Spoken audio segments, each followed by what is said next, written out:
صوبوں میں اس طرح اویلیبل نہیں ہے. تو اس حوالے سے چونکہ آپ ڈائریکٹر جنرل ہیلتھ بھی ہیں، تو صوبوں کے ساتھ کوئی روابط ہیں ان کو کہ آپ اس حوالے سے کنوے کر رہے ہیں کہ آپ بھی اس طرح کا کوئی سینٹر وہاں پہ بنائیں؟ جی، جو فیز 1 ہے ہمارا وہ تو یہ تھا کہ AJK اور GB میں ہم اس طرح کا سینٹر بنائیں، کم سے کم اپنے فیڈریٹنگ ایریاز میں تو بنائیں. اس کے بعد صوبوں کو آپ مشورہ دے سکتے ہیں، آپ کو پتہ ہے، لیکن آگے جو ہے ان کے اپنی وہ ہے ہائرارکی ہے، ڈومین ہے. پرائیویٹ سیکٹر تو بہت آگے وہ کرتا ہے، لیکن کاسٹ دیکھیے نا، کون افورڈ کر سکتا ہے. اور جو پبلک سیکٹر ہے اس میں اب دیکھیے تقریباً ہمارے پاس جو ٹوٹل اگر 130-140 میموگرافی مشینیں اگر ملک میں ہیں، 150 کر لیجئے چلے میکسیمم، اس میں سے 100-110 جو ہیں وہ پرائیویٹ میں ہیں. 110 پرائیوٹ ہیں جی، گورنمنٹ سیکٹر میں بالکل نہ ہونے کے برابر بالکل نہ ہونے کے برابر ہے. اور وہ بھی ٹیچنگ ہاسپٹلز میں ہوں گی جو ٹرشری کیئر ہے، جو بڑے شہر میں ہے. اور چھوٹے DHQs وغیرہ یا ڈسٹرکٹ لیول پہ تو یہ چیز ٹرکل ڈاؤن ہی نہیں کی کہ یہ ضروری ہے اسکریننگ کے لیے. اچھا، یہ جو آپ کے پاس جو خواتین آتی ہیں وہ کس سٹیج پہ پہنچتی ہیں؟ کیونکہ یہ انیشل تو بیسیکلی جتنی بھی وہ خواتین جو گائنی کی ڈاکٹرز ہیں ان کو اس بارے میں آگاہی دینی چاہیے. تو یہ آپ کیا سمجھتی ہیں کہ کس سٹیج پہ پہنچتی ہیں اور کہاں تک ڈیلے ہو جاتا ہے اس میں؟ دیکھیں اسٹیج 3 اور 4 پہ، کیونکہ جب آپ اسکریننگ کرتے ہیں پھر ہی اسٹیج 1 آپ کو پکڑا جاتا ہے. 2 جو ہے جو سیلف ایگزامن کرتی ہیں وہ پھر بھی کوئی جو بہت اپنا محتاط ہوں ان کو 2 پتہ چلتا ہے، لیکن اکثر تو 3 جب گلٹی جو ہے وہ ایگزل بغل میں بھی چلی جاتی ہے، اور 4 تو وہ ہوتا ہے کہ جب پھیل جاتی ہے باڈی میں، بونز میں، لیور میں. تو ہم تو یہ سٹیجز دیکھتے ہیں جس میں آپ دیکھیں بڑی، میں آپ کو سٹیٹس کچھ ایسے بتاتی ہوں کہ اگر آپ کا سٹیج 1 ہے تو 99% سروائیول ریٹ ہے، رائٹ. 2 پہ اراؤنڈ بٹوین 90 and 95، لیکن جب 3 ہو جاتا ہے تو 60%، اور 4 پہ تو 40% اور 50%. اس میں میجارٹی ہم نے دیکھا ہے کہ جب 3 اور 4 سٹیج پہ ہوتی ہیں تو ریموول کے باوجود بھی خواتین جو ہیں سروائیو نہیں کر سکتی، ان کی ریڈیشن بھی ہوتی ہے. تو اس کا ریڈیشن کے علاوہ بھی کوئی حل موجود ہے؟ دیکھیں، ایک مسٹیکٹمی ہوگی یعنی کہ ٹوٹل ریموول. اس کے علاوہ جو ہے chemo therapy, radio therapy, radiation جیسے آپ نے کہا ہے. اگر وہ سب چیزیں ناکام ہو جائیں اور وہ بیماری آپ کے پورے اعضاء میں پھیل گئی ہے باڈی کے، تو بس پھر تو آپ کو پتہ ہے کہ پیلیٹیو کیئر ہی ہے. خواتین کیسے اپنے آپ کو ایگزامن کر سکتی ہیں کہ وہ اپنے وقت کے ساتھ ساتھ دیکھ لیں، اگر کوئی ایسا ہے تو ڈاکٹر سے مشورہ کریں؟ دیکھیں، BBC اردو میں ایک بہت اچھی ویڈیو ہے، آپ سے شیئر بھی کروں گی، میں نے ہی انہوں نے بنوائی تھی، میں نے بنائی. اس طرح ہے کہ اگر آپ نے مہینے میں 1 دفعہ تو اپنے آپ کو سیلف ایگزامن کریں. اس میں یہ ہے کہ اگر آپ نے لیفٹ سائڈ ایگزامن کرنا ہے تو رائٹ سائڈ سے آپ، جیسے کہ گھڑی کی سوئی ہوتی ہے تو آپ ذہن میں 1 2 3 یوں کر کے، اور آپ تاکہ مس نہ کریں، اور پھر ایگزلا.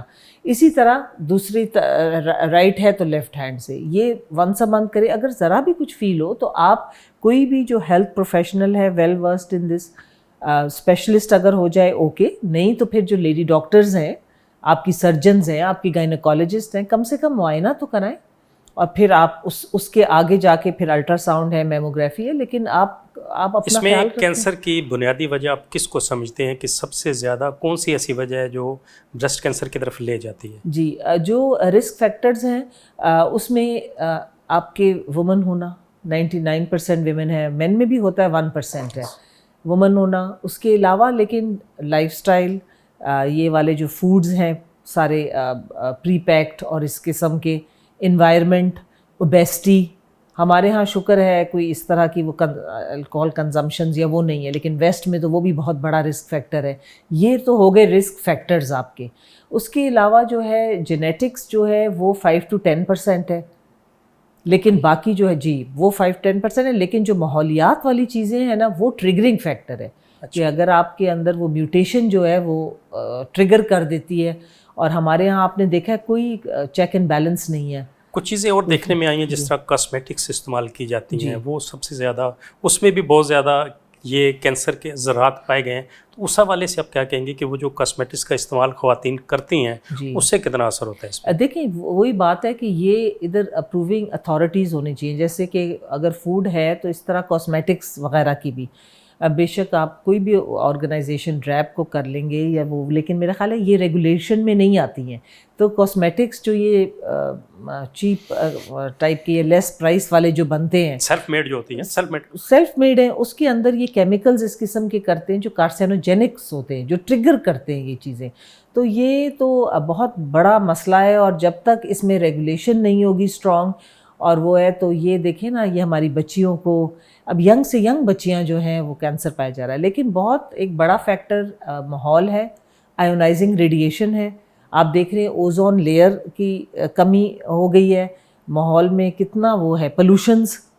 جی اچھا، اس میں کچھ اور دیکھنے میں آیا کہ جس طرح وہ خواتین جو اپنے بچوں کو اپنا دودھ نہیں پلاتی، جی ان میں یہ زیادہ دیکھا گیا. اس حوالے سے آپ کیا کہیں گے، ان کو کیا پیغام دینا چاہیں گے؟ جی میں تو یہ کہوں گی، دیکھیں بریسٹ فیڈنگ ہمارے سے زیادہ اب تو مجھے لگتا ہے ویسٹ میں کیا جا رہا ہے. جو ہماری ایک روایت تھی وہ کم سے کم ہوتی جا رہی ہے، اور ڈبے کے دودھ کے اوپر دیکھیں وہ تو ایک اس سے ہارمون لیولز اس طرح ہوتے ہیں، پروٹیکٹیو افیکٹ ہے. تو پلیز بریسٹ فیڈنگ کریں. آپ یہ سوچیں کہ بچے کے لیے تو جو بہترین ہے ہی ہے، ماں کے لیے کتنا پروٹیکٹیو ہے. تو میرا تو یہی میسج ہوگا. تو اس حوالے سے آپ یہ بتائیے گا کہ اس وقت جو خواتین ہیں وہ اس سے کیسے بچ سکتی ہیں؟ دیکھیں اس کے بچنے کے لیے ہے، ایک تو آپ نے اپنی خود کرنی جی سیلف ایگزامن، کلینکل ایگزامن اور اسکریننگ ہوتا ہے جب آپ ویل ہوتے ہیں، لیکن آپ پھر بھی جا کے ایج وائز 40 سے ابو جو ہے وہ آپ میموگرافی کریں. اگر کہ رسک ہے، فیکٹر ہے فیملی میں، تو 35 سے ابو بھی جو ہے میموگرافی ہائی رسک پیشنٹس پہ بھی ہو جاتی ہے. جو ینگر گرلز ہیں وہ اگر ان کو لمپ وغیرہ فیل ہو، بہت فائبروایڈینوماز ہیں، سسٹس ہیں بچیوں میں آج کل، یہ جو اس قسم کی فوڈز جو یہ کھاتے ہیں اس کے وجہ سے یہ ہارمونل امبیلنس سے بن جاتے ہیں، پروسیسڈ فوڈز کا. تو یہ بہت مسئلہ ہے. تو وہ اپنا الٹرا ساؤنڈ ضرور کوائیں کہ خدا نخواستہ کوئی مسئلہ نہ ہو.